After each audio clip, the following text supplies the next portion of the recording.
CG breaking, पल पल की खबर से रहिए आप अपडेट। उड़ीसा सीमा से लगे देवभोग और अमलीपदर थाना क्षेत्र में पुलिस धान तस्करों के खिलाफ लगातार कार्रवाई कर रही है। अमलीपदर पुलिस ने नवरंगपुर जिले के सीमा से इलाके में बीती रात 2 ट्रैक्टर और 1 मेटाडोर के साथ 314 बोरा धान जब्त किया है। वहीं देवभोग पुलिस ने भी सीमा से लगे इलाके में डंप किए गए 400 पैकेट धान उड़ीसा पुलिस के साथ मिल जब्त किया है।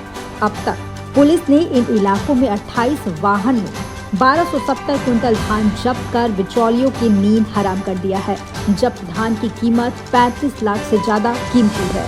दरअसल देवभोग और अमलीपदर तहसील क्षेत्र में धान का औसतन उत्पादन 12 से 15 क्विंटल है, जबकि सरकार 21 क्विंटल प्रति एकड़ समर्थन मूल्य खरीदी की लिमिट तय किया है। ऐसे में उत्पादन और खरीदी लिमिट के अंतर को भरने प्रत्येक किसान उड़ीसा के धान पर निर्भर है।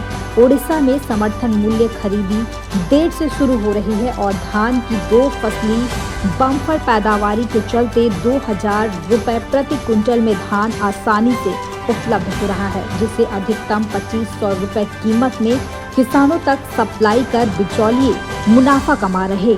इस बार हो रही धरपकड़ की कार्रवाई से पिछले साल की तुलना में समर्थन मूल्य में खरीदी का आंकड़ा आधा हो गया है। अभी तक 27 प्रकरण दर्ज किए गए हैं, जिसमें 17 वाहन सीज किया गया है। साथ में डंप की हुई धान भी हम लोगों के द्वारा जब्ती करी गई है और मंडी और राजस्व विभाग से कार्रवाई कराई जा रही है। लगभग 670 क्विंटल धान हमारे द्वारा जब्त करके सुपुर्द किया गया है, उस पर कार्रवाई हुई है।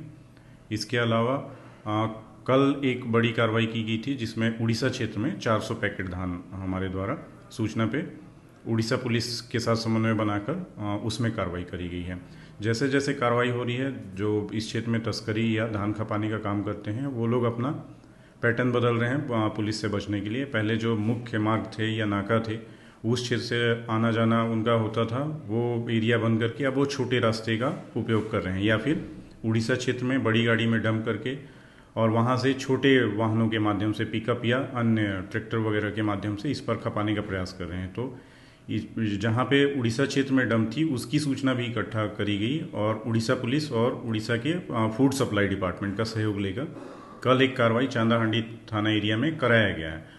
तो उसका भी काफ़ी असर दिख रहा है। और आज जब हम लोगों ने सूचना इकट्ठा किया है उस क्षेत्र में, तो इस प्रकार कोई अवैध डंप जो कर रहा था उड़ीसा क्षेत्र में, जो देवभोग के बॉर्डर से लगा हुआ था, उस एरिया में डंप अभी उनके द्वारा हटा ली गई है, क्योंकि पुलिस यहाँ पे भी कार्रवाई कर रही है। उनको इस बात का भी डर है, तो वो लोग वो डंप हटा लिए हैं। और अगर कार्रवाई का असर देखने बोलेंगे तो लगभग 670 क्विंटल धान तो सीज कर ही गई है। इसके अलावा अगर मंडी से अपन जानकारी लेंगे तो पिछले बार 29 नवंबर तक 15,000 क्विंटल धान की खरीदी केवल देवभोग समिति, जिसमें 7 पंचायत आते हैं, वहाँ से हुई थी। लेकिन इस बार 9,750 क्विंटल की खरीदी हुई है। लगभग 5,250 क्विंटल की कम खरीदी हुई है। जो अवैध धान यहाँ इस क्षेत्र में खपाई जाती थी, उस पर काफी अंकुश लगाने का प्रयास किया जा रहा है। उड़ीसा राज्य से छत्तीसगढ़ राज्य की ओर जितने भी अवैध धान परिवहन हो रहा है, उस पर सख्त कार्रवाई करने हमें श्रीमान पुलिस अधीक्षक महोदय, अतिरिक्त पुलिस अधीक्षक महोदय, एसडीपी सर का निर्देश है। और सूचनाएं मुखबिर के द्वारा प्राप्त हो रही थी कि अपना धुरवा-पथरा नदी के पास से अवैध रूप से ट्रैक्टर में धान परिवहन किया जा रहा है। तो हमने मौके पर आकर 2 ट्रैक्टर को परिवहन करते हुए। कितनी मात्रा है सर? 60 पैकेट है। 2 ट्रैक्टर 50। 2 ट्रैक्टर में 100 पैकेट, एक में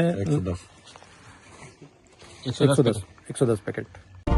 सीजी ब्रेकिंग, पल पल की खबर से रहिए आप अपडेट।